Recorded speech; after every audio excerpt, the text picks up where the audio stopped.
Okay, live stream appears to be happening, and I have my tasty beverage. We'll let this get up and running, and I will start right out today before I get busy working here on the cartoon stuff. Yesterday we were talking a bit, as I am inclined to do, somewhat pragmatically about the film industry and SAG and agents and basically some of the practical matters about creating and distributing your media. So I wanted to recommend this guy on the Film Courage channel. There are a number of videos with this guy, Jeff Deverett. I don't know Jeff, but he is a guy who actually started in distribution and then got into production and has sold a few films to Netflix. And he seems to have a very, very level-headed, very practical, pragmatic view of the industry that's not clouded by the sorts of, the things that tug at the heart and psychology of people who are very creative and don't necessarily look at it as pragmatically as they should if they want to either be successful or get the best deal possible in terms of crafting the future that they want to have. So anyway, I do recommend all of the little segments. Most of them are between 10 and 20 minutes, I think, of Jeff Deverett. Seems like a real solid guy. So anyway, there's that. Okay, so I'm actually back to OBS, standard OBS 26, because the Streamlabs version did not seem to improve things for me at all much yesterday in terms of not having any dropouts or whatever. It still's going to happen. It's going to happen here and there. I'm going to tell myself to get over it. So that's that. So let's get to work. I did complete the task, sort of, yesterday. I was going through the process of taking the whole show and actually, so I mean, obviously the show is more or less complete-ish up to about this point right here. And then what I was doing was taking imagery from the storyboard and just laying it into the timeline. And unfortunately, I also discovered one of the real drawbacks to having an African gray parrot today. And the drawback is that if you decide to go into the office/studio and really get cracking on the voice acting for your cartoon, that's when the parrot's going to start chirping really loudly just for fun. Yeah, I'm talking about you, Zuko. And make it so that while you're recording, every once in a while you get this little, and it doesn't sound like that. It sounds really obnoxious, and you can hear it in the other room. So I'm like, okay, I'm not going to fight this. Not today. I'll do it another day, blah, blah, blah. Let's just go get to work. Okay, so what I did was I kind of took a general inventory of what the average length of my shots were that are actually in the edit already. And after having laid in quite a few of these shot by shot, I decided, let's see, where would it have been? I guess it would have been around here. I decided, you know what? I think 3 seconds seems to be a good working average. And after laying in the rest of the storyboard as 3 seconds a clip, and then kind of pasting the end of the show, which was done first, onto it, I wound up here, which is 44.29. So for a show that's supposed to be 48 minutes, not too bad, not horrible. Okay, so what are we actually doing? My rationale for ceasing and desisting what I've been doing for months and months, which is just knocking out one shot at a time and plowing forward with this thing.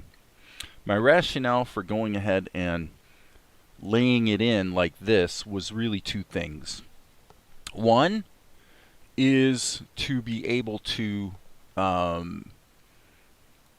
get the soundtrack done, get the voice stuff done, lay that in, and then fine tune against that and sort of allow the thing to build up. And the rationale, as I explained it yesterday, was that if I'm going to be going back and sort of improving shots all the time anyway, why not put them into the timeline in the roughest form so that at least we can sort of see the show evolving, and then later we will simply replace the storyboard clips with actual image sequences. So not only after I finished live streaming yesterday did I go ahead and finish getting the storyboard laid in, but also I went ahead and knocked out a couple shots in pencil test form and began replacing, you know, the images with actual animation. So this shot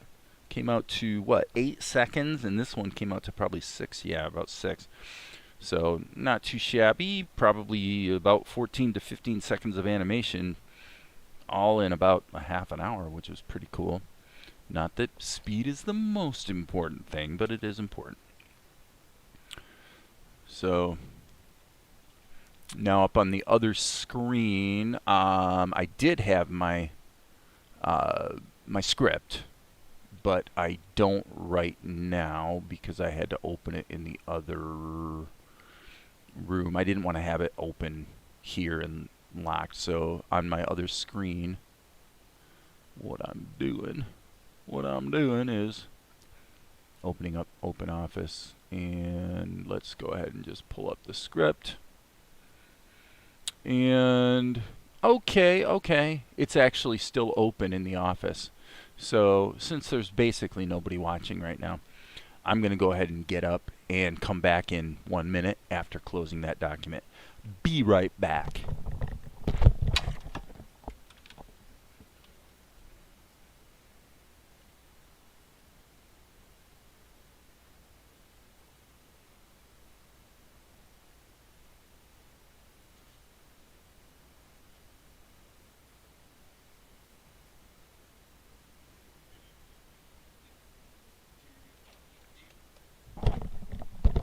Okay, hopefully that did the trick.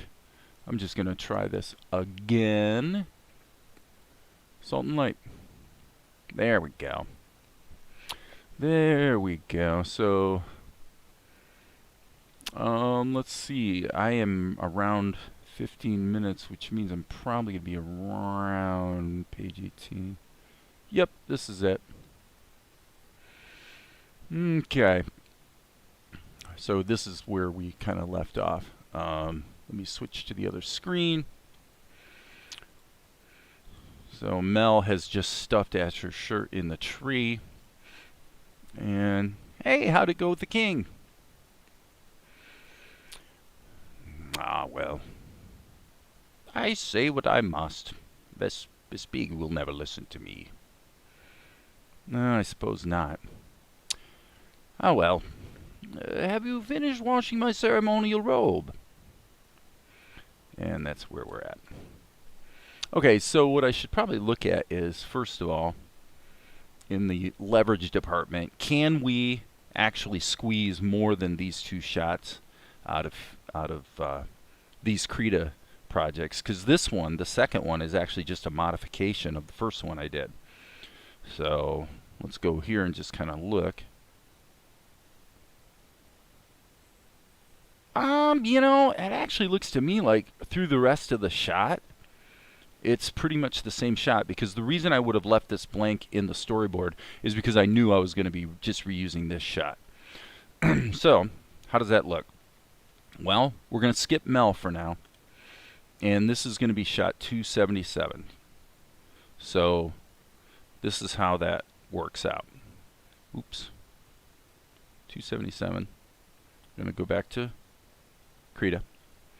And what I'm going to do is immediately save this as 277.ping.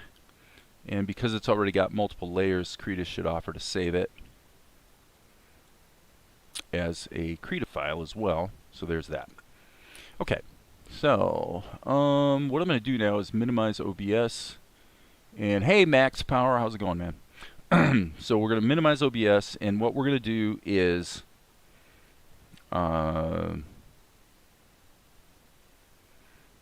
start getting busy on this next shot, 277. So this is actually the expression we're going to start with. It looks to me, yeah, he's got some animation and he kind of shrugged his shoulders, but you know what? That stuff's not that important. So I'm going to go, boom, get rid of it, roll this back to here, and now we can, I'm even going to delete the voiceover, or the lip sync, I guess would be the proper term. Okay, so so we'll start with this, and Asher's going to say, that's the one. So his hand's going to go up. I would say, let's create a layer and call it arm, and let's put his arm on a different layer just because. Okay, so it's going to be, we'll give him half a second of breather. So he's going to say, yeah, so let's go like this. We're just going to keep it as a pencil test. Yep, black, pencil. And bearing in mind that his expression is going to be changed. So let's do it this way.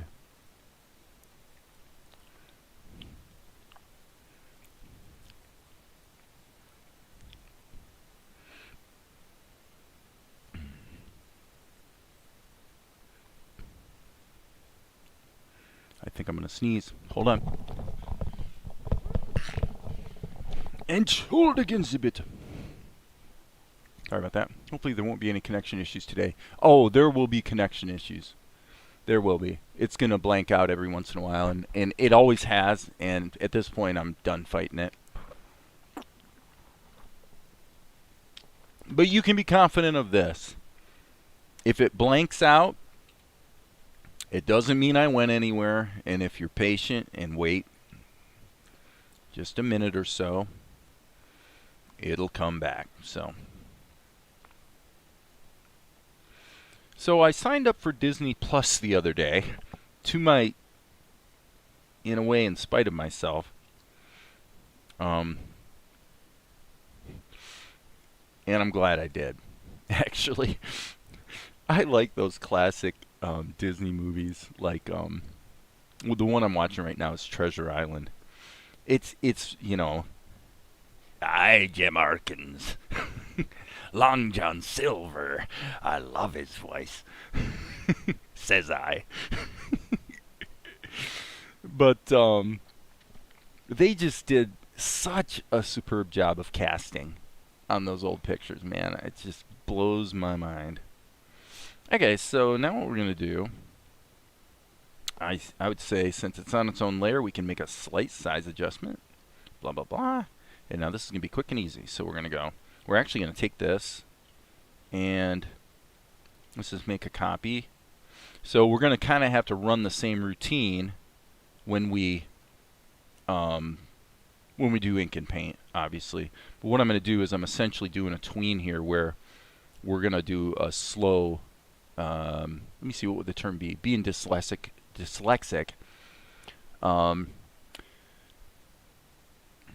I get it reversed in my mind, but I guess this would be an ease out. Okay, so you can see. Yeah, Disney, you know, they had some. Yep, there we go. Look at that. That's the one. Okay, so I'm going to save this.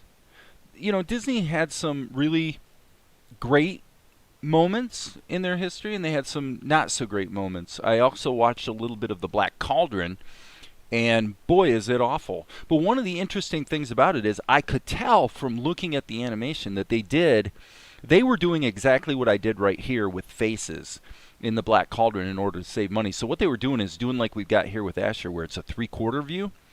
And then I'm sure what they did, because you could see chatter in the quote-unquote ink lines, which were actually pencil lines that had been scanned directly onto a cell. So you've got this chatter because they're having to redraw the lines every time.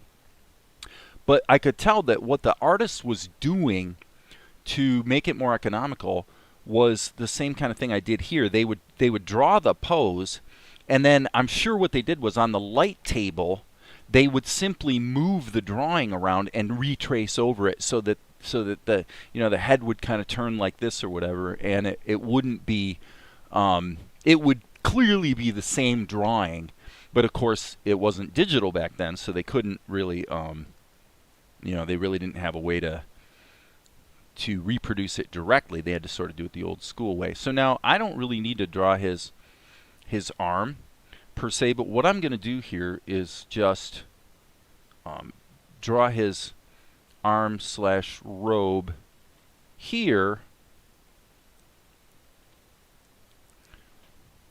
and then when we do the ink and paint, we'll actually do this cell first. I'll just give it a little bit of wrinkle. We'll just do this cell first and then just animate it in reverse, because all we're going to have to do is draw that arm one time.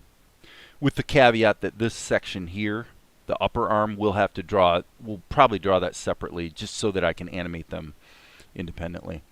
So we're lucky we don't have to do that anymore. Software takes care of that process. Well, I don't know if I agree with your terminology that the software takes care of the process. Because the more I do this, the more I realize that the software, it's like I talked about yesterday. What does the software actually do for you? Tweening. Tweening is the big thing, and sometimes it's a huge win. In practice for me, with hand-drawn animation at 8 frames a second, more often than not, the tweening is not a big win. It's a little bit of a win, a little bit. Let's see here. So, all right. So now, I'm thinking that Asher's got to have a bit of a shift in his weight. So I'm gonna start here, let's say, and I want to be on the Asher layer. And I'm just going to, like I said, I'm rolling my own tweens. So I'm going to give myself 3 cells to do it, working out from the most broad, and then working back in to the details. So now what I'm going to do is take his head and actually allow the head to make a turn, like so. That's the one. There you go.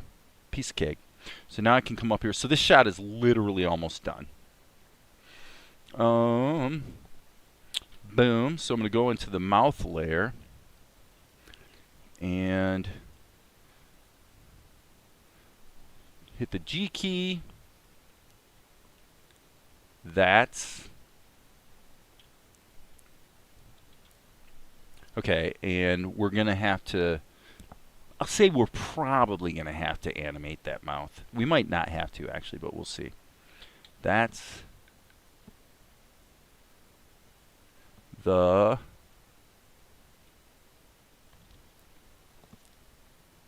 one. Okay. Yeah, I'm sure we'll probably have to animate it. Yeah, that's definitely going to have to be animated. Okay, so we'll just hit the A key and just make a little adjustments here in between. And we'll even actually grow it a little bit here. Okay? That's the one. Look at that. That was so quick and easy. I'm currently working on a short 10-second animation right now. Would you be able to give me feedback when it's eventually finished? Yeah, sure, man. Post the link in a comment or something, and I'll certainly be happy to give my thoughts. Yeah, there you go. I mean, there's our shot.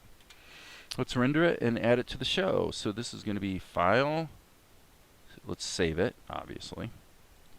Control R, which I have mapped to render. And actually, we don't need 52 frames. Let's back off here a little bit. It's going to go, that's the one. Boom. Yeah, we only need 16 frames. Actually, we'll give it a little bit of breathing room. So here's 18. So resave it. Control R. The image sequence for 277. There it is. Boom. Open it as a sequence that is read by Vegas as being 8 frames a second. And now, unfortunately, I have to scan through the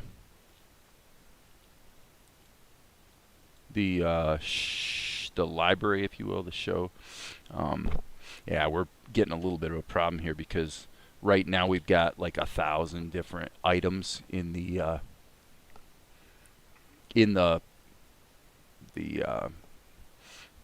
I guess you call it the project media, and so it's deciding to be a little bit stupid.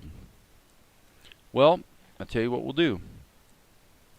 While Vegas is being stupid, I'll jump over to my we'll just work around it. So we'll just go back to our storyboard here for a moment. There's the one we just did, 277. Then Mel has a line. And then Asher's got another line. So this is going to be 279. Now there is one little caveat. I actually want to get the other faces back. So I'm not going to base 279 on 277. I'm going to base 279 on one of the earlier ones. So let's go ahead and save 277. Sorry, that's really not. There we go. And let's pull up 275, I think. We need to open the Krita file, so we'll go minus 275. And right now, Krita wants to be in the wrong folder. 275 dot.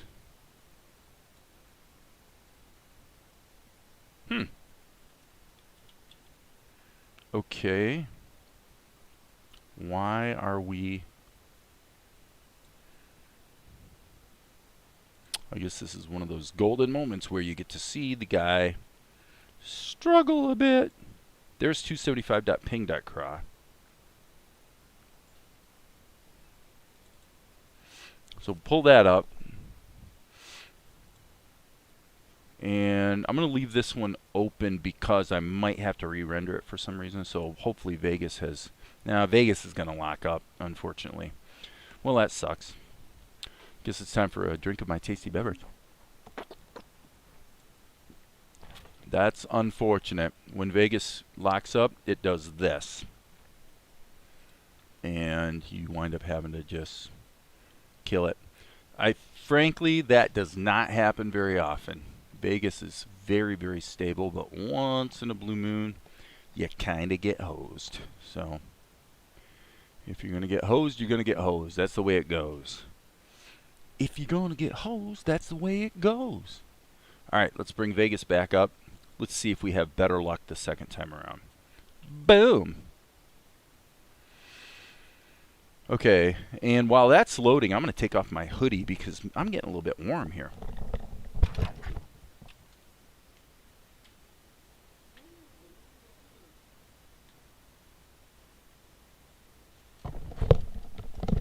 Okie dokie. Okay, so let's see what we got here.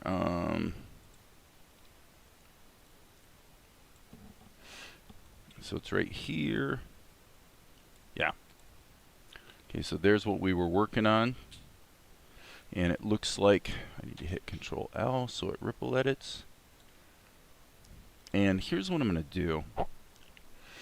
I'm going to actually select this in the project media list, because what should happen is when I import the next shot, it should stick it right here so I don't have to scroll through this thing to get to it. So let's just see if we have a little better luck this time. 277. Where are you, 277? I know you're here somewhere. And again, 8 frames a second. Let's see if this worked. Yep, there it is. Okay, so there's the image sequence. We pull it in, and we want to make sure there's no resampling going on. And then we'll go here and we just delete the storyboard image. And just to keep things clean, we will clean project media. That gets rid of any references to media elements that aren't actually in the show. Just keeps things clean. Okay, so I'm going to save that. And now we'll skip the Mel shot. And we're going to do the Asher shot right now. Okay. So just checking the messages here. Wonder who your distributors. Who's the target demographic? That's actually a slight point of controversy. Based on the distributor's preferences, if I was sticking strictly to that, the show would be targeting like really young kids, like 3 to 8 year olds kind of thing. And I decided, this is kind of my choice, my prerogative, that I wanted to target the audience that would enjoy a show like maybe Avatar: The Last Airbender or something like that. And perhaps be something that even the adults could enjoy as well. So I skewed it a little older than what the distributor actually preferred. So that's just a choice I made. So 277 we can close, and now we're going to go back to 275. And what we're going to do here is going to be interesting. I'm going to actually grab all of these. I'm going to take a total gamble. I'm going to take this whole thing and reverse it just to see what happens. All right, and now I'm going to save this. Better double check my. This is 279, right? Yep, 279. Okay, so we'll immediately save this as 279. Boom, 279. Ping. Save. Yes. Saves it as a CRA. Okay, why did I do that? I'm just taking the pure gamble that just maybe this will turn out to be kind of close to what we want by being the previous shot ran in reverse. Asher's line is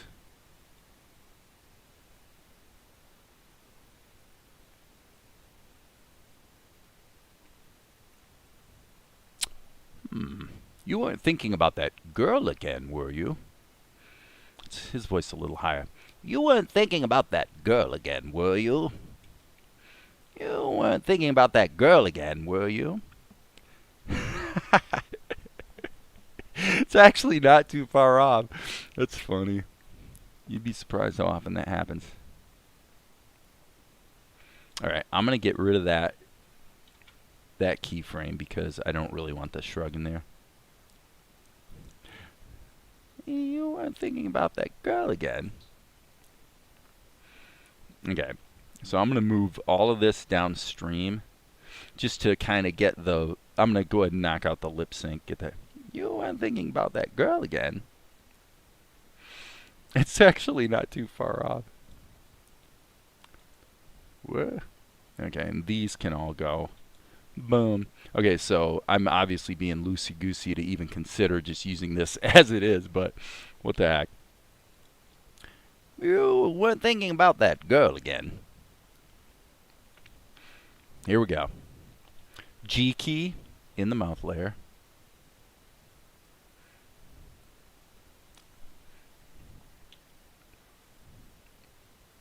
Were you?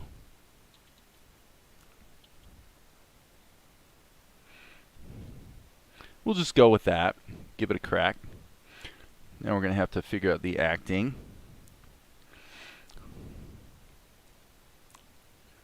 Okay, and I'm going to actually do something here. Let's see what we have here. Okay, I think what I'll do is I'll just keep this expression. Let's get rid of all of these. And then I'm going to do something I usually don't do. Let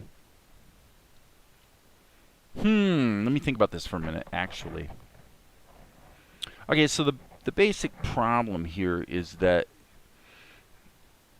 if I bake things together, it's going to work against me when I go to do ink and paint, and I'm going to have to undo that. So I'm thinking about, I could duplicate layers, but what I'm thinking is, let's get his expressions right just between his body language and his lip sync. That'll be step one. And then we'll make copies of those layers, bake them together, and get the motion figured out. And that'll wind up being a guide once we do the ink and paint. Okay. Okay, so the first thing I want to do is see how this feels if he actually opens his eyes. You know what? Yeah, I think I'll go with that. Maybe a little earlier. Let's just see how it feels. You weren't thinking about that. Yeah, let's do that. Okay, so here we're still in the mouth layer, so we'll just put that in there. And he's saying, you weren't thinking about that girl again, were you? Okay. And then what I'm going to do is save this. So my point is that there's going to be some body language where he's moving a little bit that is not going to be in there quite yet. But we'll get to it. So I'm hitting the E key to erase. And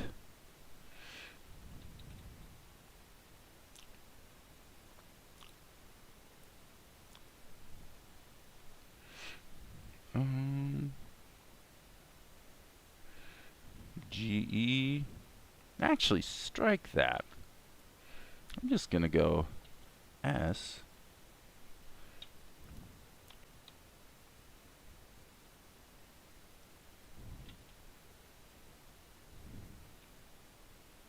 That one will be pretty much a duplicate.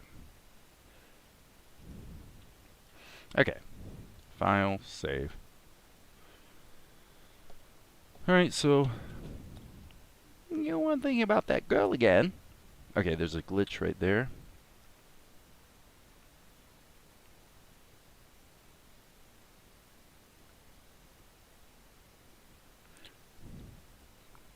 Let me just rewind. Right there. I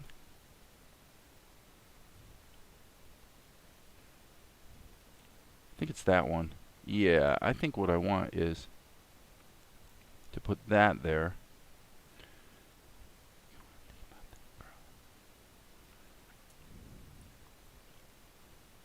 Something went wrong. I lost the... Just hit Z. Okay, might have been in the wrong layer. So this can be...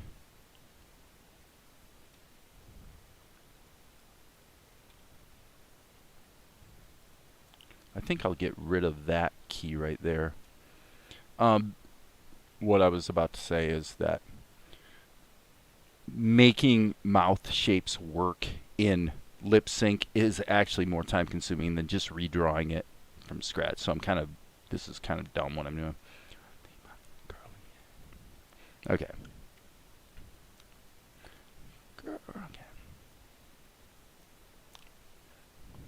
So now he says, you weren't thinking about that girl again, were you? Okay.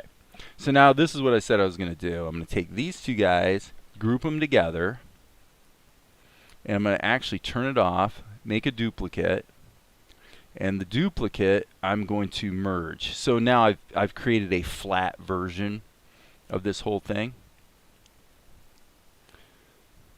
and I'll show you why. Okay, so what I want to do is here,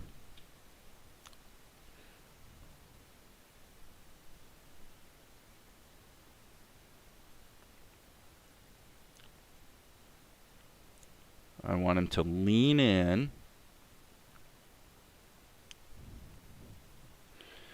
and then I'm going to make a correction on his head. So I really should probably have my onion skins just for reference.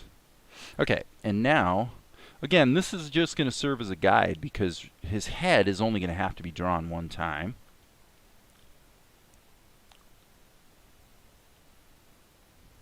Okay, I need to redo this selection. I'm hitting the A key. So the little pieces where his ear sort of got cut off, that doesn't matter.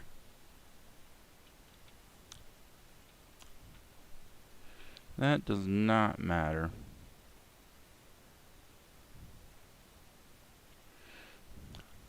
Okay, so that's known as straight ahead animation. I tend to find that for me, actually, pose to pose is almost more difficult because you've got to then connect the poses with tweens. So usually if the runs are fairly short, then straight ahead I think is better. What does he say? You weren't thinking about that girl again, were you? Nice. Nice. Well, this is why I'm kind of doing these pencil tests now, because by keeping things a little looser and getting the show blocked in, I'm really starting to have a lot of fun with it, just with the acting and stuff. Okay, so 40. Let's save this baby. This is 279. We're going to render this out in the 279 folder. Boom. And that's going to be numbered 279. Render that out. And let's jump over to Vegas. And there's 278. So there's the 279 image that we're about to get rid of. And we're going to bring it in so we can just, see how it's playing. 279, there it is. 8 frames a second. Boom, boom, boom. And 8 frames a second. There it is. We pop it in there. This can now be deleted. We don't need the still. And we're going to clean the media pool. And now this whole sequence, this is really remarkable how quick this is being done. If I'm equally efficient on my ink and paint, which I think I will be, because this process is in making it really clear what you actually need to draw, and most of the stuff only needs to be drawn one time, like his head, for example. So, hey, Inio-san. Okay, so here we go. Okay, hold on.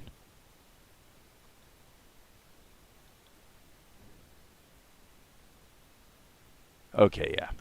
So Mel's like, how to go with the king? Oh, well, I say what I must. Vespigi will never listen to me. I suppose not. Ah, well. Have you finished my ceremonial robe? Did that have a red stripe? That's the one. Well, I lost my voiceover line. What is it? Okay, so he says, did it have a red stripe? Yeah, that's the one. You weren't thinking about that girl again, were you? Nice. Okay, so we want the... So this is, if you guys... when I talk about the interpolation, this is what I'm talking about. If you look closely, you can see that Vegas is actually interpolating frames between, because the timeline is 24 frames a second, but the individual clip is only 8 frames a second. So if I go into the properties and I disable resampling, then it will play back cleanly. It'll just play back the 8 frames a second animation. Think about that girl again, were you? And fade into the next scene, which of course is about that girl. There she is. Okay, so checking out. There's a huge amount of files in work, man. Hope you're making a backup. I actually use Backblaze. I use Backblaze, and so everything on my main machine, which consists of like 6 different drives, gets backed up every single day. So.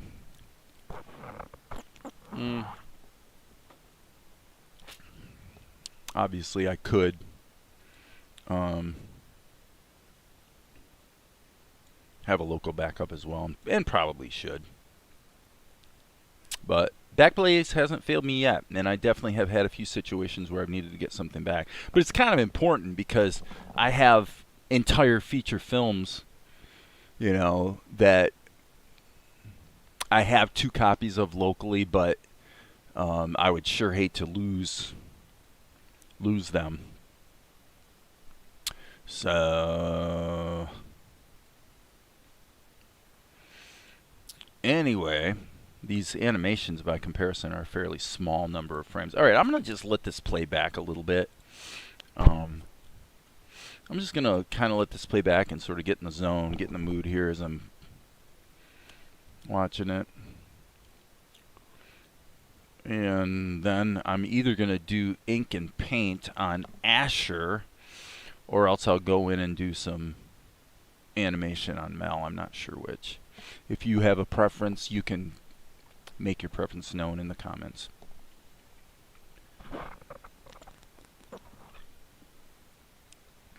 You boom.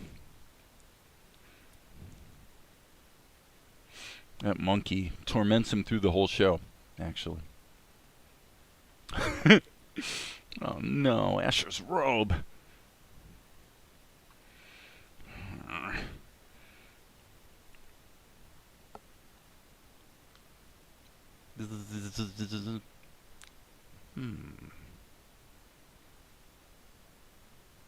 He'll never miss it.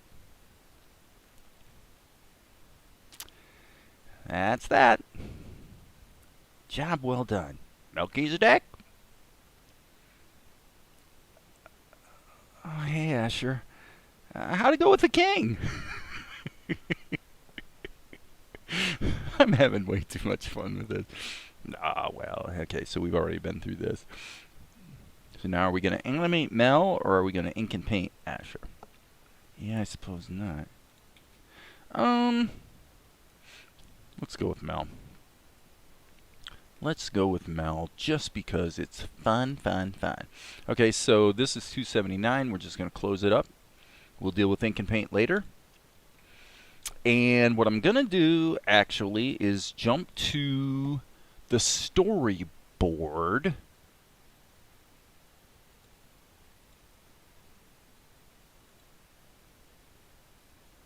And 274 is what we want to work with. So there's 274. And I'm going to just add a second layer so that now when we save 274, Krita will offer to save it also as a Krita file, and now we're ready to rock. We're ready to rock. Ready to rock. Ready to rock. Okay. I am generally, right now, kind of sort of working at HD, but within a broadcast HD frame, just as a matter of policy. Alright, so let's insert a key there, and we'll call this Mel. Boom. And we'll turn this down. Now in this case,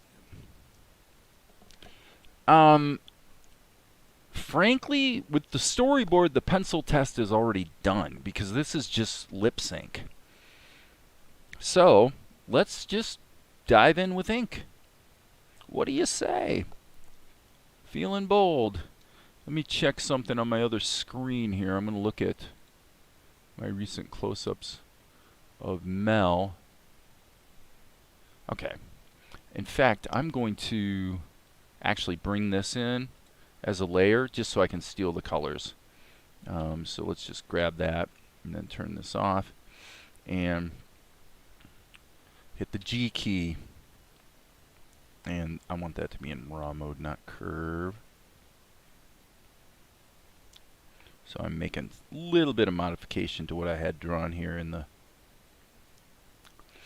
storyboard. And I would say that seems a little wide for Mel's head. So let's do it like that. Okay.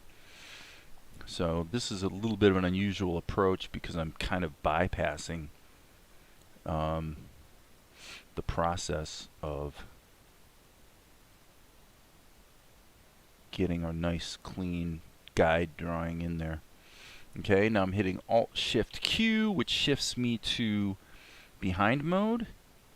And now I'm going to grab purple, kind of a fairly dark, not too saturated purple.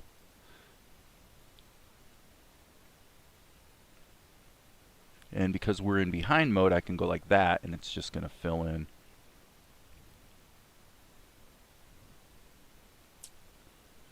Everything. Okay, so now let's go like that. Oh god, The Last Airbender. Oong, The Last Airbender. Howdy, stranger. Howdy, Last Airbender. What's going on, brother? Alright. Flip this guy over. And probably trim that off just a little bit. Okay, that's better. Okay, so now excuse me. Mel's expression is I tell you what I'm going to do. I'm going to put Mel below excuse me, the storyboard image, and just use that as a guide, but I'm actually going to go in and tweak the storyboard image a bit so that it's a better guide. Alright, so I'm hitting the G key and then E. See something here. Oh yeah, it's because there's all this white. I wonder if I maybe multiply? Yeah. Multiply makes all the white, since it has a value of 1, makes it all turn invisible. So there you go. Alright, so now I can switch to black, hit the B key, and by the way, I'm going to get rid of his mouth too. I just want to really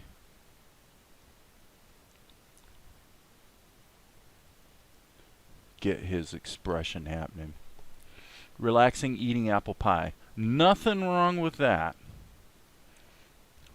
Apple pie can be a wonderful treat. No doubt about it.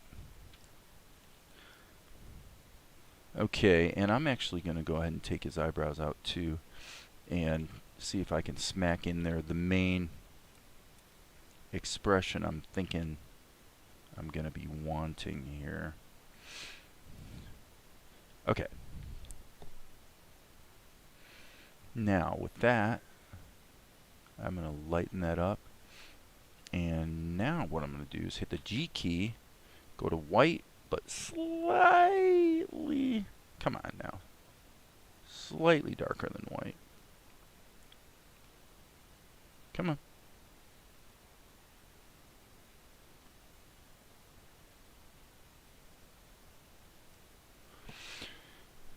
And let's grab the flesh tone and boom, just clean that up a bit. And hitting the B key, kind of go with that color. Alright, so now I'm going to go ahead and smack in a little bit of ink. Yeah, I guess that is working. For a second there I thought maybe my pressure sensitivity had gone.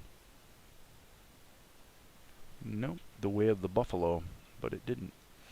So I'm going to just zip in and just do the outline kind of the opposite way normally you would kind of think. If you got a reasonably steady hand, this can work pretty well.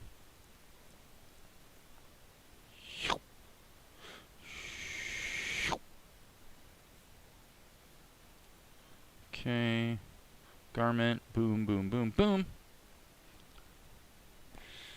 Boom. Little bit of, that's no good. A little bit of shoulder action there.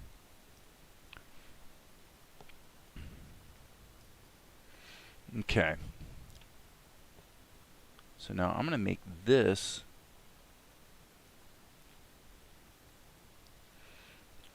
let's hit the N key. So yeah, I don't really quite like that. It's a little bit too sloppy. So what I'm going to do is probably what I'm going to wind up doing is taking his eyes and just cutting them to another layer. And you'll see how that all of a sudden makes it easy to animate them, and everything that doesn't need to be animated, like his body, that can just stay the same underneath it, can all just be unaffected. So the thing I want to do here, though, is just a little bit of a delicate touch on the outlines, because I really don't want them to go all the way around. So I think that's probably pretty close to what I'm after. Let's kill that. And now I'm just going to sample this and do a little bit of fine tuning. Pull that back. Yeah, that looks pretty good. Definitely looks like Mel. Alright, so I'm going to hit the fill tool in behind mode, which is Shift Alt Q. Boom, boom. And then I need kind of a really diffuse green color for his garment. Yeah, that's actually too green. Let's redo that. That is not quite desaturated enough for my taste. Come on. That's better. Okay. And remember, Mel is standing here feeling rather guilty. Okay, so what I'm going to do is switch back to normal mode, but I'm going to lock the alpha, select complete black, hit the G key, so I'm doing the freehand path tool, and I'm going to turn the opacity of it down to, usually I just kind of ballpark it, but 11 or 12% seems to be about right. Okay, and that allows me to very quickly go through and start smacking in some nice shadow action, like so.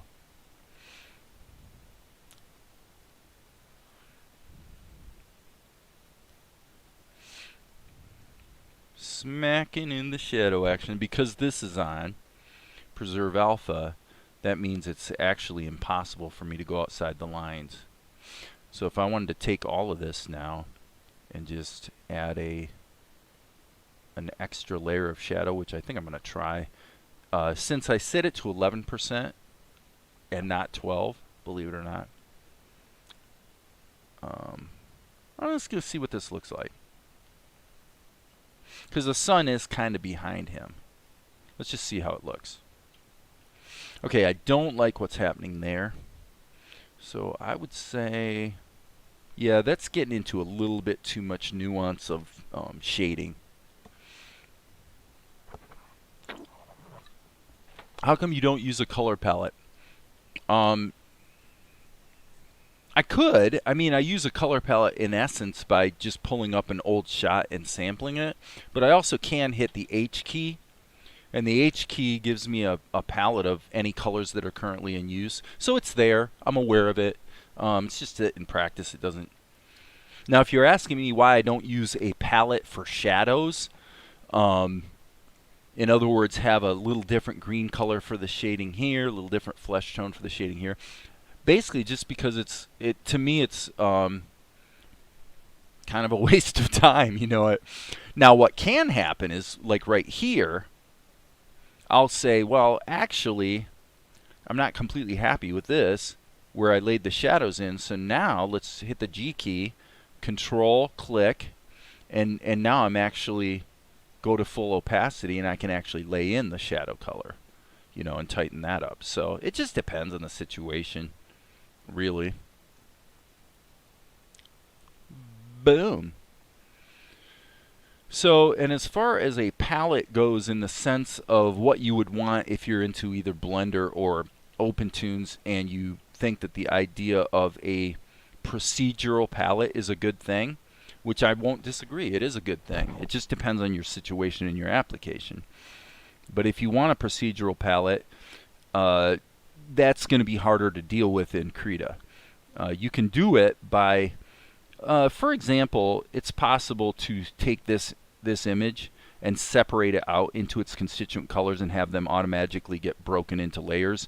And then you could use a curves tool on each individual layer to fine-tune colors if that's what you wanted to do.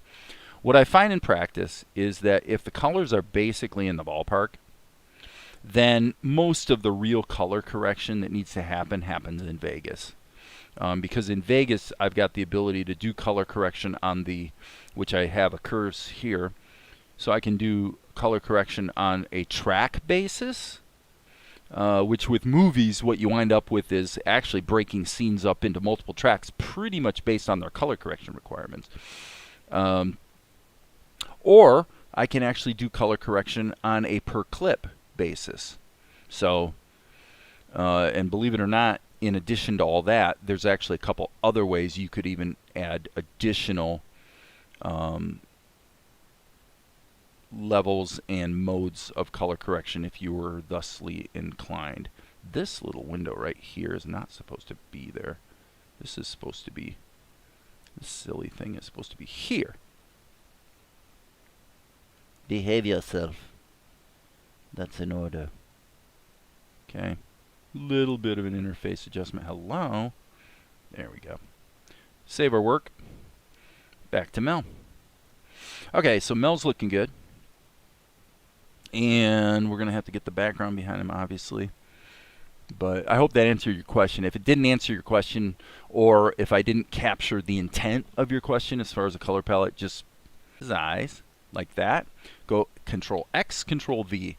Now I've put his eyes on a different layer, which means I can animate them independently without having to change the face. And if later I want to do like I did with Asher, where I bake them back together, like make a copy of the layers and then bake them back together so I can do more secondary animation, no problem. And I've always got access to the original layers too. So it all works out. All right, and just for the record, we definitely need a mouth layer here for Mel. Okay, so typically it's good policy in a situation like this, if you're going to do it this way, to then go in and just patch up the hole. Sorry, we want to not be alpha locked at the moment. So I'm just going to go in and patch that up. I'm hitting the tilde key in case anybody's wondering. When I hit the tilde key, which is the upper left-hand key on your keyboard, what it does is it solos the current layer. I've got it mapped to isolate current layer, in case anybody wondered. All right, Control Insert. So now there's a mouth. Okay, so in terms of the acting, we can see in the storyboard that his eyes are looking to the left. So let's go ahead and deal with that concept. So we're going to say, okay, by the way, this should be 8 frames a second. 8. And let's just save our work. And then hit the go button. Boom. Okay, so yeah, I would say around 6 frames. Let's go to the eyes layer. And I'm going to hit the G key, sample the eyes, get rid of that, get rid of that. Sample that color. Hit the B key.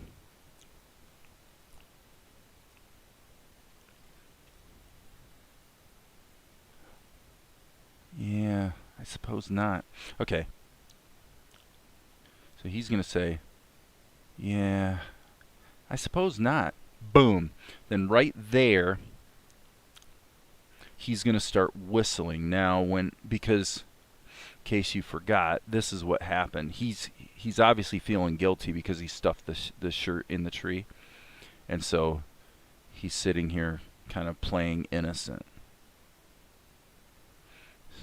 So that's sort of the context of what we're talking about. And by the way, I wanted to look at this storyboard. I kind of just saved over it, so I don't have access to it anymore. That's okay. I'm thinking I'm going to go ahead and smack that over there. And then on the mouth here, I'm going to insert a key here and hit the B key. And I'm not going to do the dancing musical notes like I did before, but what I am going to do is just move this a little bit. and we'll see if this looks okay. That's probably fine. I don't think we're going to need more frames than that. So save our work, save early, save often, check in for messages. I'm surprised I caught you live. I was just watching your OpenTunes animation video yesterday. Cool, man. I've just been live streaming because it's quick and dirty to just turn it on.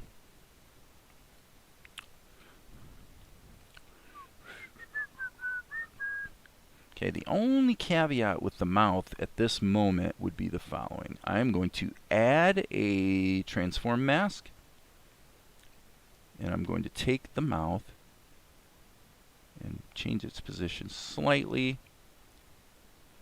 and then I'm going to, hopefully this will work. Normally what you'd want to do to bake that transformation into all the layers is to do flatten the layer. What that can tend to do with Krita is introduce some anomalies that are kind of hard to describe, but basically the pixel data gets corrupted.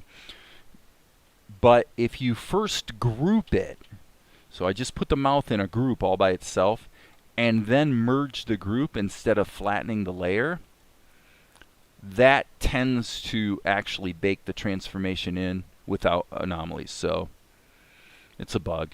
It's a bug in Krita. Save our work. Boom. Okay. Yeah, basically you did answer my question. It seemed a little impractical when you looked for Mel's shirt color with the color wheel rather than use a palette eyedropper. Well, the other thing too you got to remember is that I have done Mel so many times in the last month or whatever that I pretty much can go like this. Sorry. B key. I can pretty much go like this and nail the color. I know actually, and by the way too, when you do this pop-up thing with your right mouse button, you also get this, which is your palette, which you can obviously get with your H key. So if you needed to get another color back, that would be the way to do it. But what I was saying is I've gotten to the point where I know if I go right up here to about 1 o'clock on the green, you know, that's pretty much, and then just south of center here, that's pretty much Mel's garment. And down here at 6 o'clock, that's pretty much Mel's hair. And I've just gotten so used to nailing the colors. Any small variances that might sneak in usually don't make a difference. There's a couple shots where it did. So really helpful. I never used the program until this week. Well, I'm a Krita man, so if you're liking, say, OpenTunes, you either have to look at my old videos or else go see DarrenT or somebody like that. Okay, okay, I think in the eyes,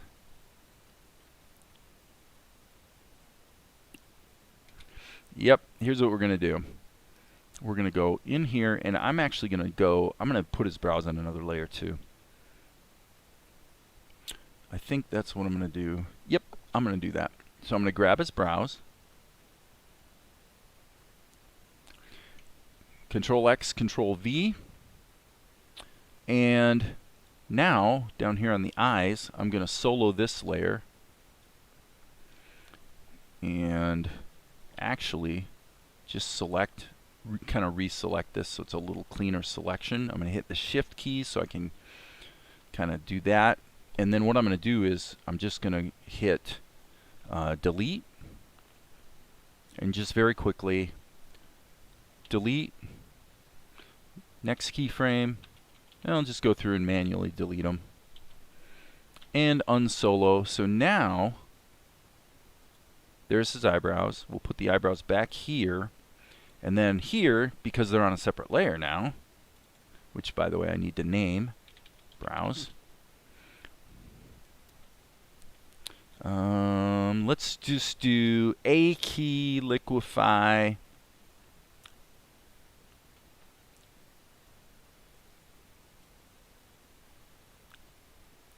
And we'll just kind of do something like that. Okay. And then let's reuse this key. So this is a big part of the job, is like having static assets that you know you can reuse.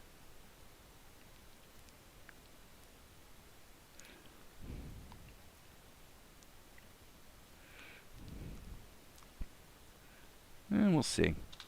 Might not work, but it's quick and dirty to try. Yeah, I suppose not.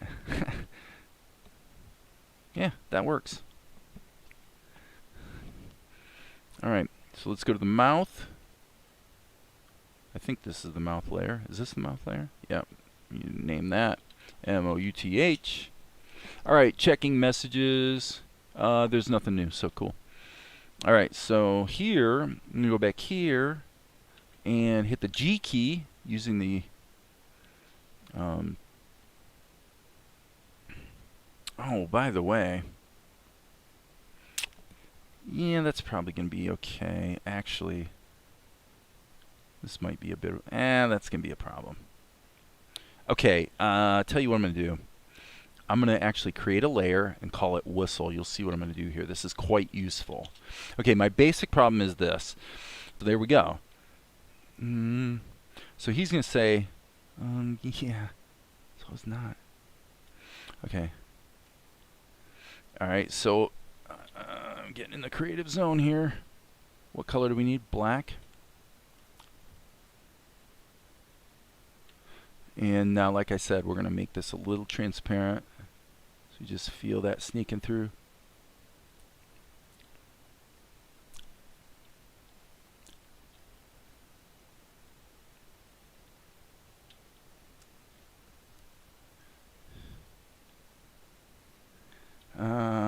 So he says, yeah.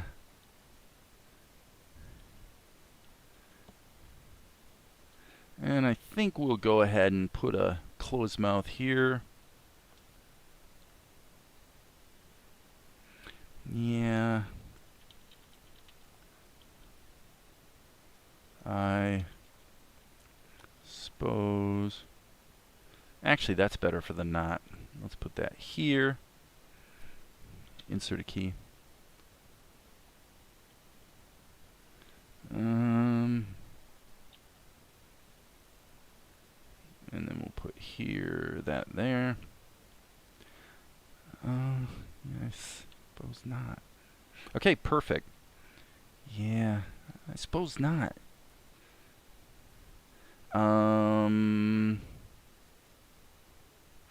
Okay, so here's what we want to do. Let's go to there. And then what I'm going to do is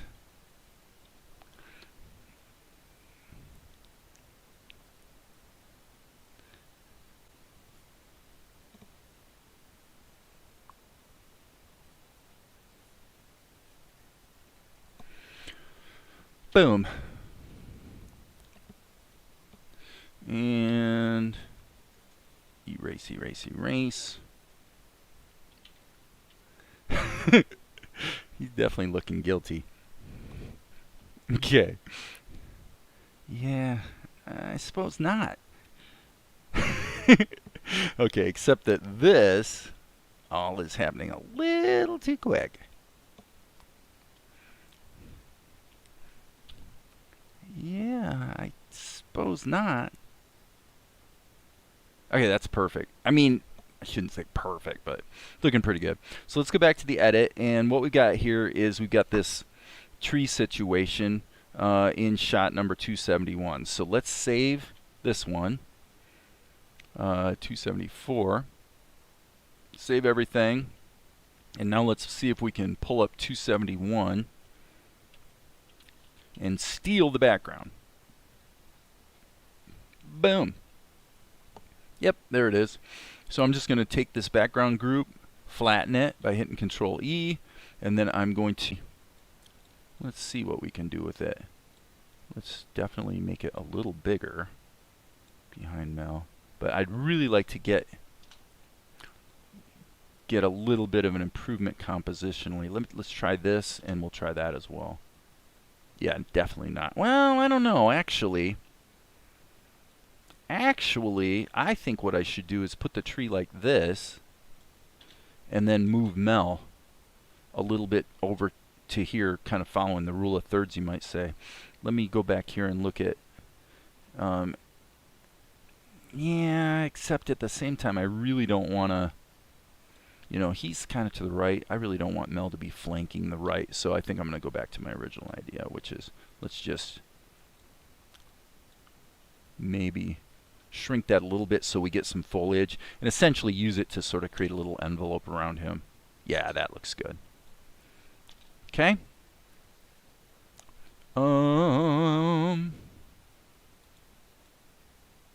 Maybe a little bit behind his hair. Nah. We could, but I think maybe a slight mod on this. Let's just kind of cheat it a little bit. Let's just cheat.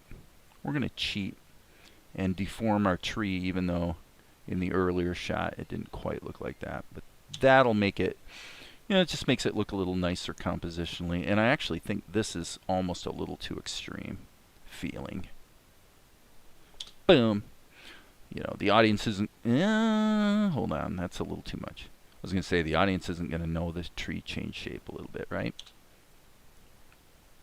That looks pretty good. Okay, and so file, save. Let's let her play. I suppose not. Okay. So we're going to grab all these clips of Mel and hit Control G to put them in a group. And we'll call this Mel group.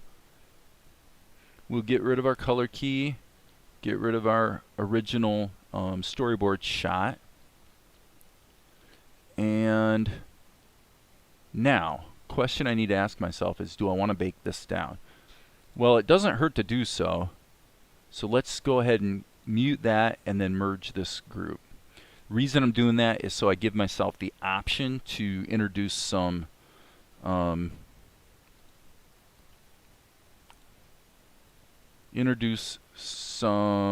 secondary animation.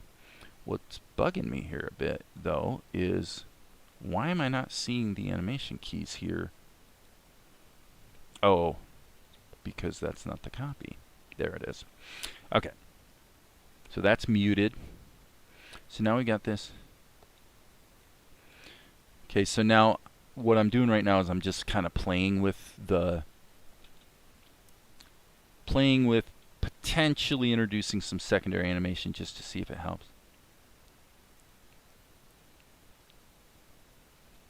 Okay, so what I'm thinking is I'm going to try a little bit of a shruggy thing, which obviously we got to compensate for down here.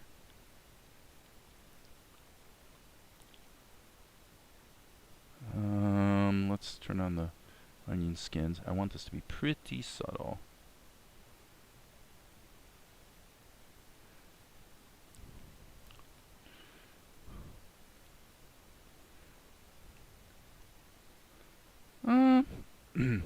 Yeah. So I made it quicker than I really prefer because I didn't want to have to deal with actually fixing it over the course of a whole bunch of frames, but I'm going to go ahead and do that anyway.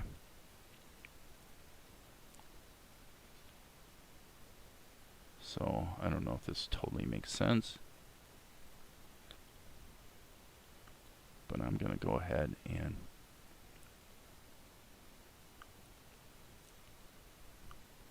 just see if it works. It costs me, 1 minute to do. Okay, there's obviously a glitch there. Okay, why the left and right arrow keys don't seem to want to work is a bit vexing. Okay, let's turn that off and just see if it feels good. Yeah, I'm still seeing a glitch right there. And there's a hiccup. Up, down, up, down, right there. That's wrong.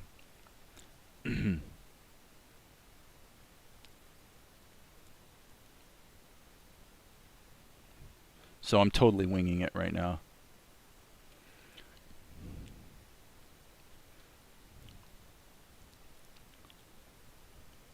And may wind up abandoning all of this. That's why I made a copy. Excuse me. Okay.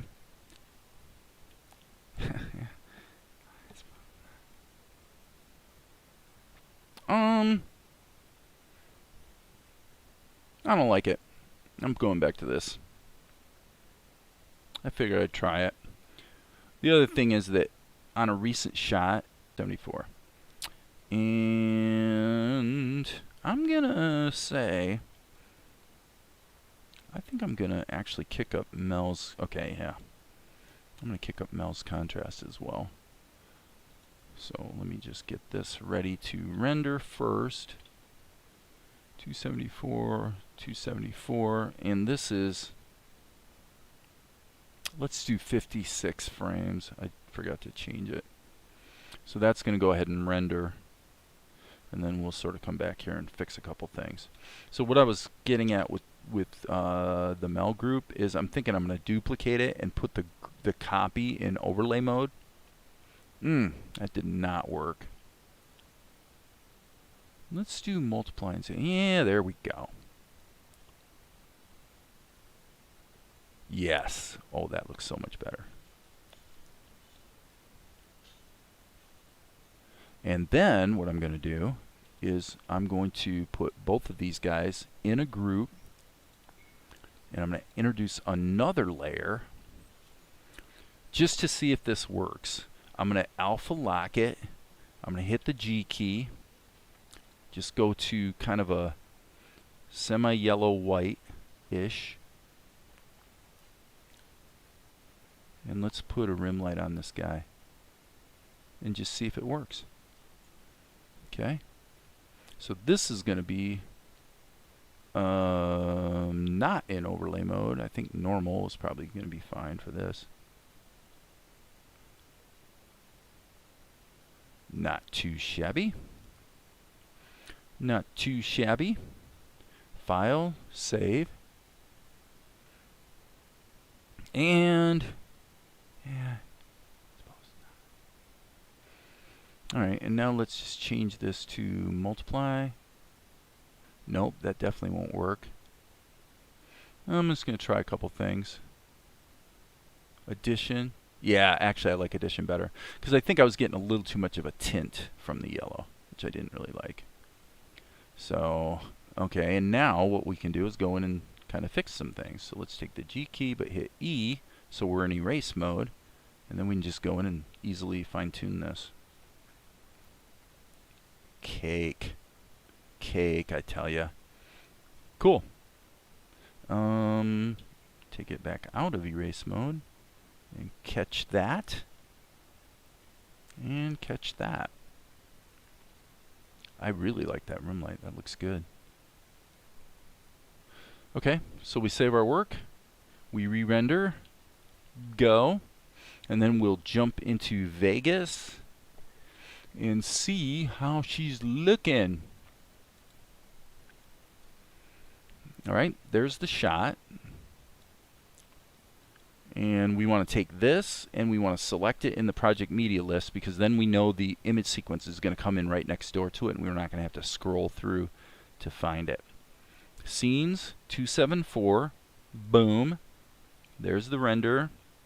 We want to open the sequence, tell Vegas that it's an 8 frames per second sequence, drag it in, check its properties to disable resampling, close this gap, and then delete the storyboard. And actually, I gotta tell you,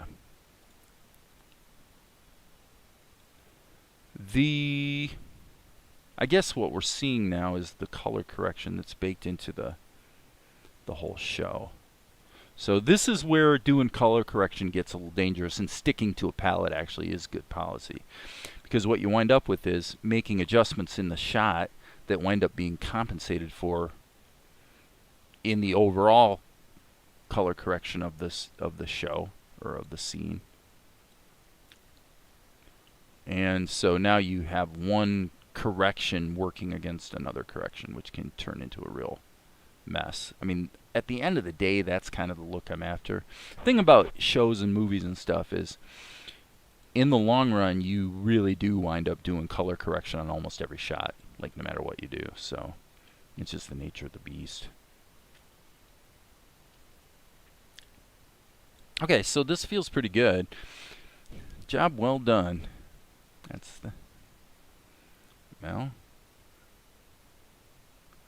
hey, Asher. How'd it go with the king?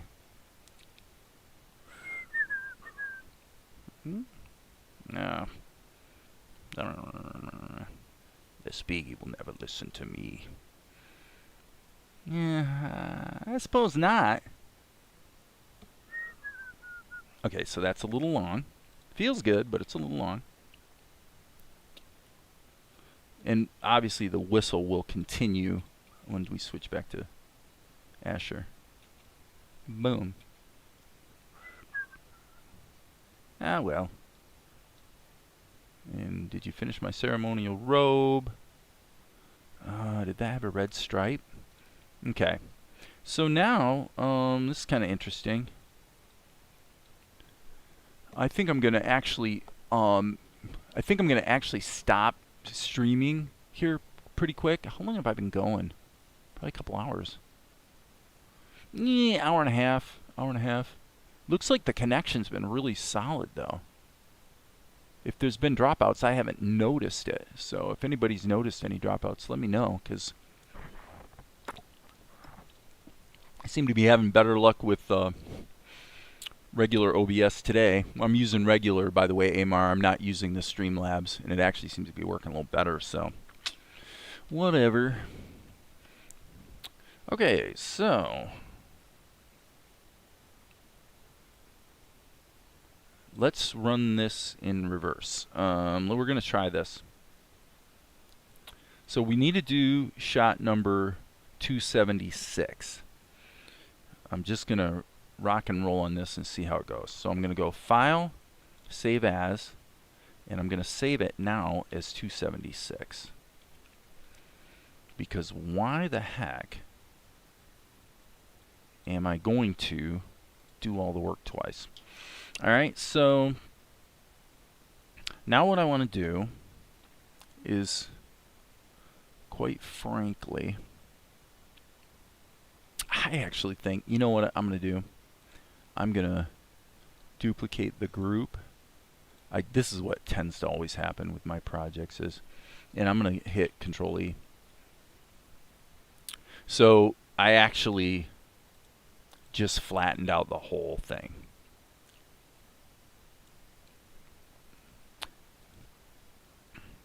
And that's a little bit of a risky move, but you know what?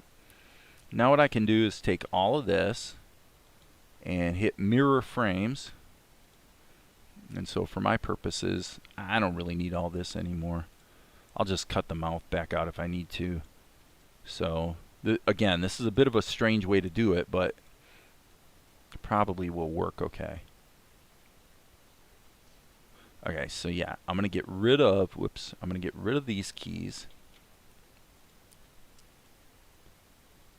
Let's move this downstream.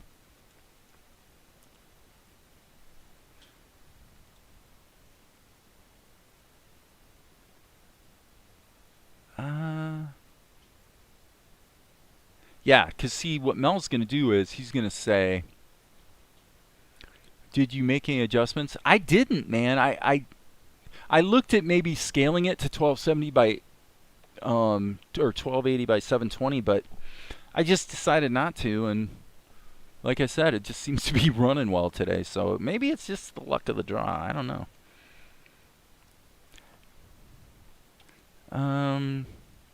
Okay, so I think what I want to do here.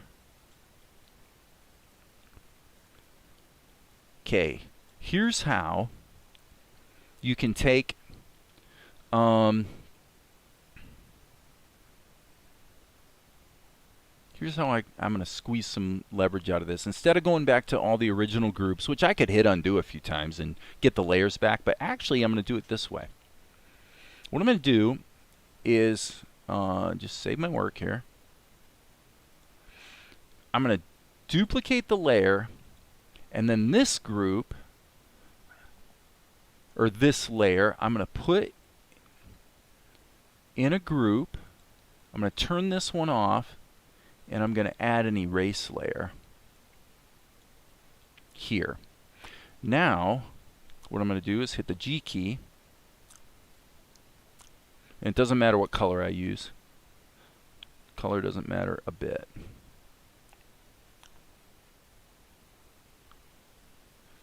Boom, that's it. Okay, and then I'm just going to bake that.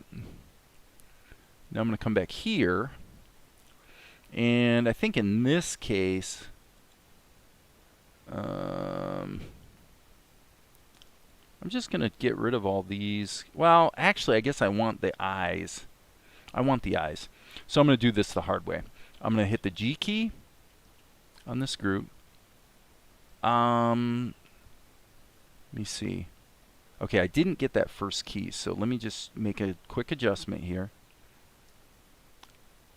We don't need those keys, but we do need this one.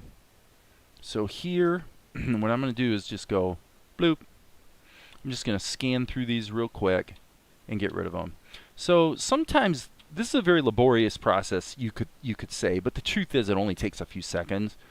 And sometimes going through the laborious process sort of gives your brain a moment to pause and think about the other adjustments you're going to have to make. Now, I just made a bad mistake. I just made the quintessential Krita mistake, which was all of that erasing I did in the wrong layer. So that was stupid. That was very stupid. Very stupid indeed. But that's okay. We're going to compensate for it right here by going like this. 1, 2, 3, 4, 5, 6, 7, 8, 9, 10. That's it. Save our work. Now if we turn this on, now we've got the mouth all in its own separate layer. And we still have all the eyebrow stuff. So now what I'm going to do is look at this layer. And we've got that pose. That doesn't change, so let's get rid of it. Get rid of it. That will keep. That we'll get rid of, because we're getting rid of all the duplicates now. So like I said, you're talking about, I think that's actually the same as this one. Nope. Nope, the eyebrows are in a down position, so we'll keep that there and get rid of that. So all it does is just clean things up. So now the mouth and the rest of his expression are on separate layers. And you can see that it'd be, using an erase layer, it'd be pretty easy to, hey Darren, it'd be pretty easy to go ahead and put his eyebrows on a separate layer too if you wanted to. But now what we've done is we've taken this shot and literally put it in reverse. And it kind of works. Now we just have to make the lip sync match up.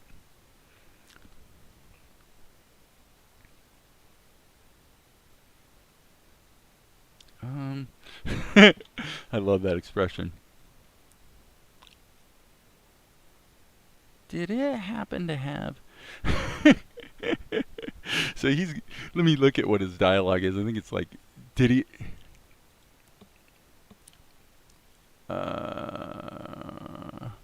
Did it by any chance have a red stripe? Did it happen... Have a red... Did it by any chance have a red... Okay, yeah, right there. So it falls apart there. It's amazing how often this actually works. You know, I take the whole shot that I just did, put it in reverse, and it actually almost works with a few adjustments. Did it happen to have a red... Did it happen to have a... Alright, so we're going to say, we're going to move that downstream. And I think we'll use this one. Red.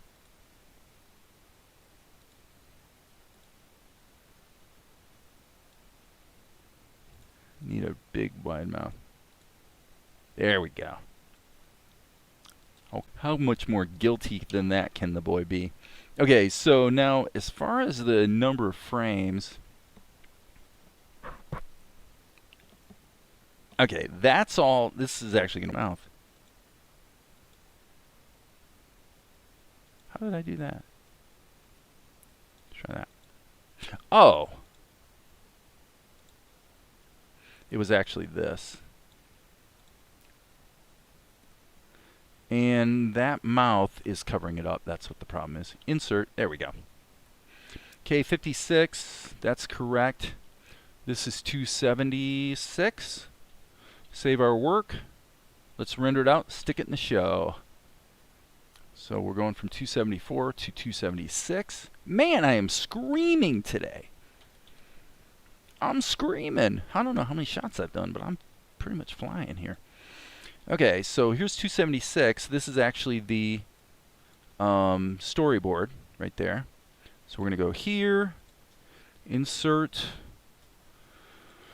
scene 276, boom, there it is. Let's grab it, open the sequence, 8 frames a second, got it, stick it in, bring this back upstream, delete that, clean the media pool, and here we go. Okay, I'm going to keep missing the start though, Dave. You set up the stream in. Yeah, you know what? I tell you the truth. I have not even, I need to look into how to do that, to send out a notification letting people know that I'm going to stream at a certain time. The truth is, I usually don't know because it's a little impromptu, and for sure, it's pretty rude for me to do that to you guys, admittedly. So, yeah, I need to figure out kind of what my schedule is going to be. Because it's definitely more efficient, or not. Yeah, I mean, I guess it is. It's more fun and easier to just live stream than to have to obviously upload videos and or even edit them in some cases. But okay, let's just see what we've got here. Okay, so Mel's got to figure out what to do with Asher's shirt that he ruined. He'll never miss it. Stuffs it in the tree. That's that. Job well done. Ah, Melchizedek. Oh, hey, Asher. How'd it go with the king? Oh. Well, he doesn't listen to me. I can't remember what his line is. It amounts to the king never listens to Asher. Yeah, I suppose not. That's the shot I just did. Oh well. Did you finish with my ceremonial robe? Did it happen to have a red stripe? That's the one. Oh, I love it. We're actually getting close to the end of this sequence. That's amazing. Even an hour or hour's notice is often enough, but I understand about the impromptu in the show. I always catch up later anyway. Yeah, and again, I apologize. I really should do that. I just need to look into on YouTube how to. I guess I just need to schedule for going live, right? I don't know. So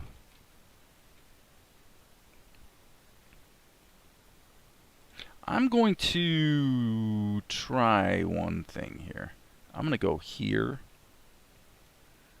and then add a quick smash zoom at the point where he does this silly grin. Just see if it works.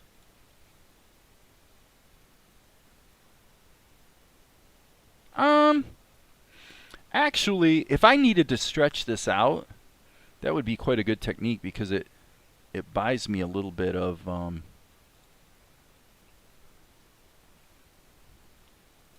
it's interesting actually.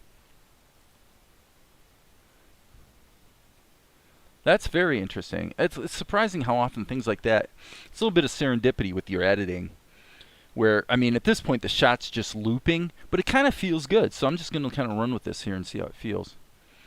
Amar says, yeah, that's all you need to do. You can do that days in advance. Yeah, I know. I've seen it too. And, right. I just need to be a little more responsible, I suppose. Any chance have a red stripe? That's the one. Okay. And what the heck is this? Oh, that's the still. That needs to be taken out, I believe.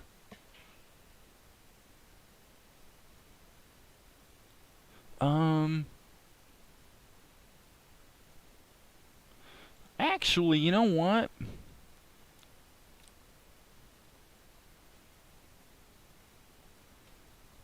Yeah, I think I will take this out. So Asher says, "Why do you ask?" He says that's the one. Well, why do you ask? You weren't thinking about that girl again, were you? Okay. So I basically just need to put in this little change of expression. Okay, so how are we going to do that?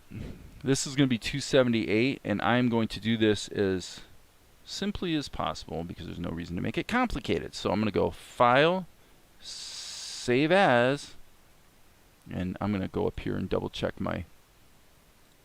Yeah. 278. Boom. I tend to schedule a day in advance purely because of the time differences. Oh yeah, that's huge. That's something you should feel you have to do. Well, I appreciate that. You're very kind.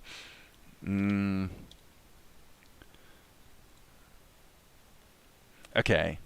Now what I'm going to do is I'm going to actually take this entire layer,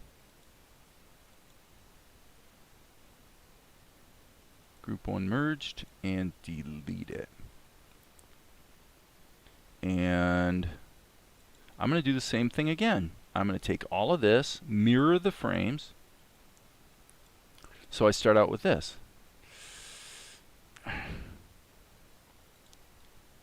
And then what I want to do, I actually like that. This is the expression you saw on Seinfeld when Jerry would say, Newman. Whenever he'd say Newman, he had this certain expression that he had. So that's kind of what I'm going for.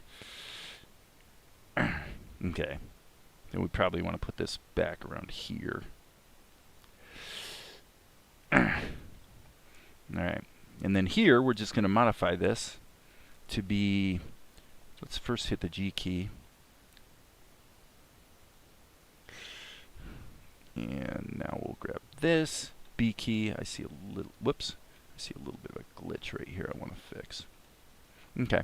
Grab this. Ah, that was a miss. Missed.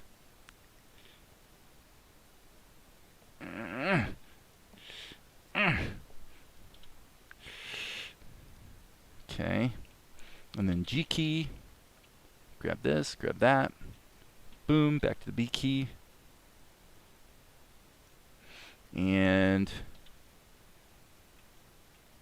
let's get rid of the eyebrows. And go back to the brush. Whoops. Sorry, need to sample that color. Okay, so what I'm doing is I'm kind of buying myself the ability to not have to actually turn his head. That's essentially what I'm doing here. And I think I'm going to do this on the next cell just to see. But I think what I'd like to do here is add a little bit of this kind of a thing.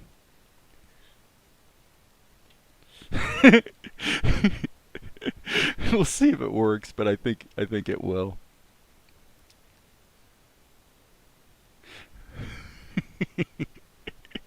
Poor Mel. All right. Okay, and I think we probably shouldn't have that transitional. Okay, how can we make this even better?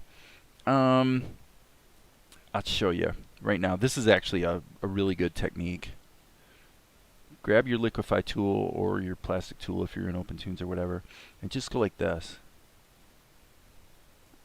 Drop those shoulders. Okay. And now in Mel's case, I think what I probably should do is lower his whole head a little bit, but it's mainly the dropping of the shoulders is gives you this Okay. Now the only caveat I would say perhaps here is I am going to actually put a tween. I'm kind of feeling like I want it to be a little bit of a tween there. Yeah, I think so. And what you could do, if you're really feeling bold, now this is a little risky at 8 frames a second, but actually to put a little bit of a stretch up here so that when he falls, you see that? You get this boom, right? Okay, so let's turn the onion skins off, and can you guys believe it? I think I have a 3-second shot already redone. Yep, look at that. That looks great. The only thing, too, though, I would also say perhaps with Mel is I'm going to put this on another cell again, just because this is going to booger up the timing, but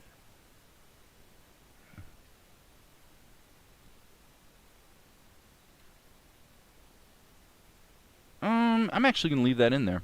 Okay, so let's take this shot and make it 24 frames. It's just 3-second long shot. And this is what? 278. So let's save our work, save it. We're going to get it cut into the show. Control R.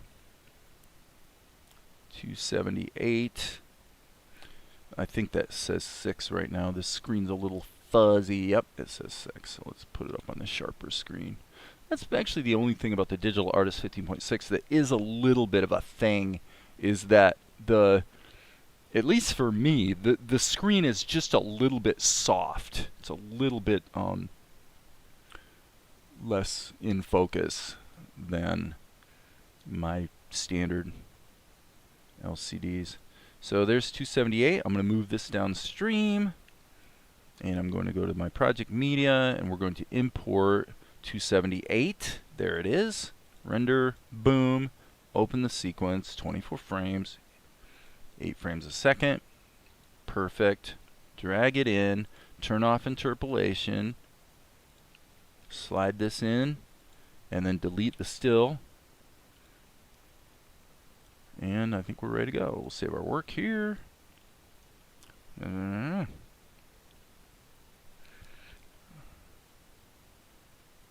it happen to have a red stripe? That's the one. Why do you ask? Oh, it doesn't always go this way, but that was definitely the right reaction. Oh, this I just tell you, this show is getting to be more fun because I'm getting better results more of the time.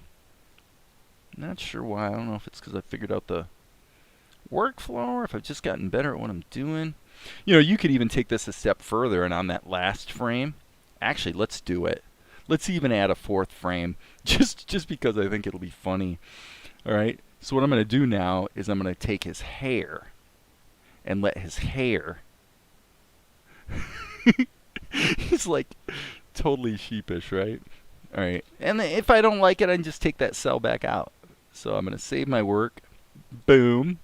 And just re-render it, and when I go back to Vegas, it'll just be updated. You come back here, and here it goes. Why do you ask? Yeah, see, this is where 8 frames a second is kind of hurting us, because as you can see,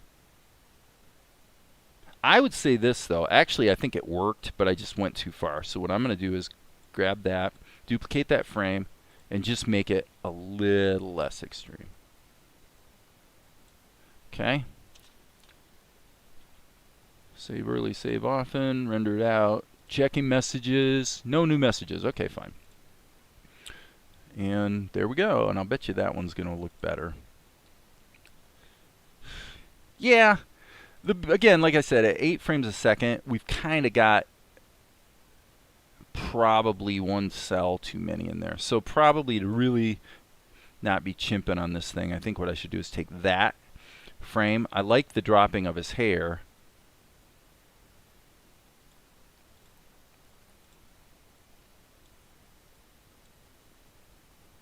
But there's just, yeah, it was just happening over too many frames. So this is just one of the little, you have a little more latitude to, I'll tell you what I'm going to do. I'm actually going to take this.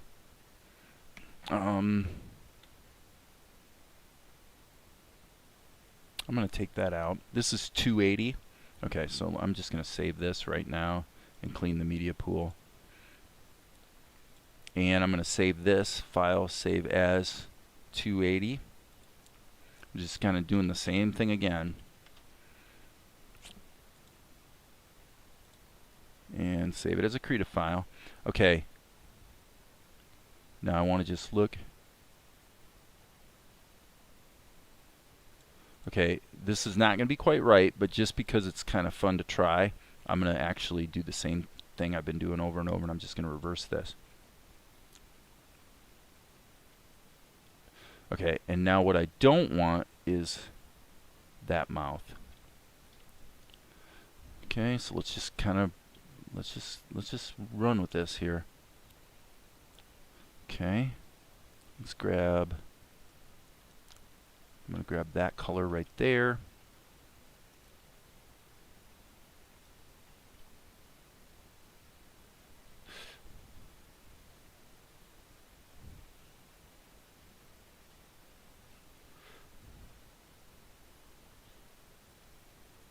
I wonder about that. Okay, now we're going to learn something new. All right, yeah, those subtle movements add so much to the life of the characters, don't they? Isn't that true?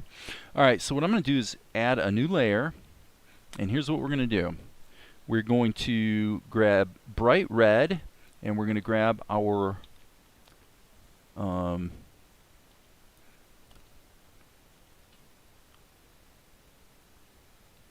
okay, that wasn't quite right. So I'm going to hit the erase mode and just kind of clean back out of that a little bit. Okay. Ultimately, we're only going to get to about half opacity. So here's what I'm going to do. I'm going to go here, and I'm going to turn, I'm actually going to call this blush. And I'm going to click here, and I'm going to go tweening, add opacity keyframe. So as you can see, in fact, Krita already has the underlying mechanism for doing tweening, and it has had for a long, long time, actually. A lot of people probably don't even realize that. But the only thing it can tween is opacity. So what I'm going to do is I'm going to go to this frame, turn the opacity up to the maximum I want, and then add an opacity keyframe. Okay. And then this one, assuming this is going to work. Okay. And now what I think I want to do is take this key and probably put it about there. This one I feel like is happening a little too early. Okay, I think that works. I'm going to jump this to 32, and unbelievably, unfreaking believably, I've actually got shot 280 done.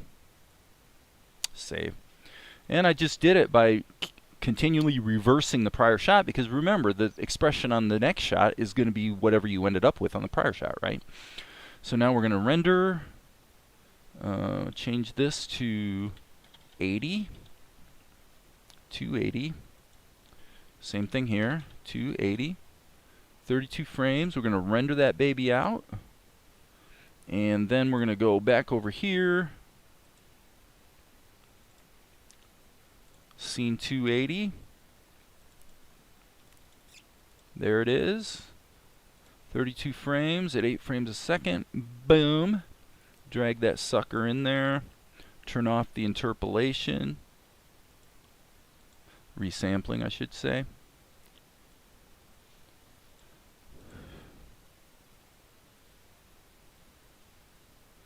And then the question is, how do we want to end this? I wonder, I think it should probably be a cut. Boom. But let's try it as a fade and see what happens. Now this is a little tricky because obviously there's a white underneath, not black. Yeah, I think I'm going to do it as a traditional fade actually. And then we come back up like so to Tianara. Okay, so a little bit of rewind and review. What are we doing on time here? Almost 2 hours, so I'm going to wrap up in 5 minutes.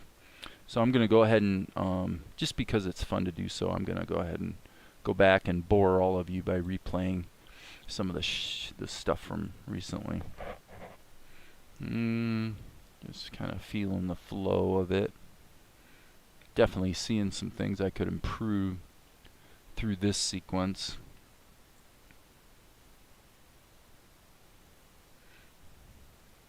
Oh, hey, little buddy. I'm trying to study.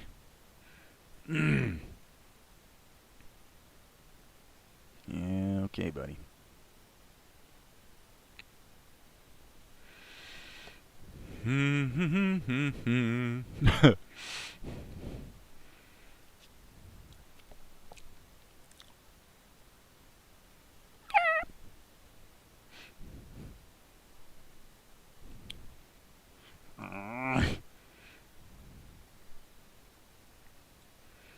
Why you?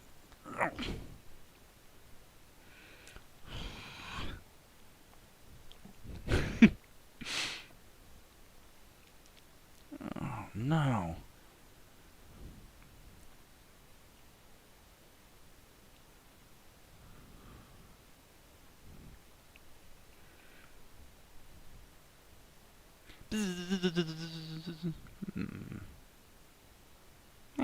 He'll never miss it. Just kind of feeling how it flows. This is what you wind up doing when you create a show or a movie or whatever. You wind up watching it 10 trillion times. Oh, hey, Asher. I need to actually make his mouth a little bit transparent on that shot, I think. Ah, well.